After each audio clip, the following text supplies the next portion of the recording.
আজকে আমাদের বাসায় রুটি পিঠা বানানো হচ্ছিল। তো সকালবেলা সবাই মিলে এই যে পিঠাগুলো বানিয়ে নিচ্ছিলাম। হাতে হাতে সবাই মিলে কাজ করলে কিন্তু যে কোনো কাজই কঠিন মনে হয় না। সবাই মিলে তাড়াতাড়ি পিঠাগুলো বানিয়ে নিয়েছি। এখন এগুলো ভেজে নেওয়ার পালা। তো এই একটা কাপড়ে আমি এভাবে উল্টে পাল্টে নিচ্ছি, কারণ পিঠার গায়ে যে গড়িটা আছে, আগলা গড়িটা, সেটা পড়ে যাবে, তাহলে পিঠাগুলো আর পুড়ে যাবে না। আর এই যে খোলাটা দেখতে পাচ্ছেন, আমাদের এই অঞ্চলে এইভাবে ফুলকো রুটি পিঠা বানানো হয়।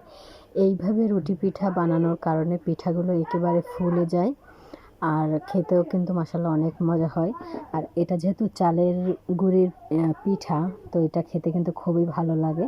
আজকে এই পিঠা খাওয়ার জন্য আমরা গরুর গোশত রান্না করেছি আলু দিয়ে।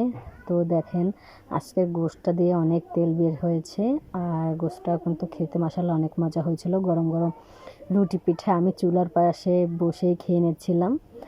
আর ঝাল ঝাল করে গোশত রান্না করা হয়েছে। তো মাশাআল্লাহ অনেক মজা লেগেছে। আপনাদের কাছে আমার ভিডিওটা কেমন লাগলো অবশ্যই কমেন্ট করে জানাবেন। আল্লাহ হাফেজ।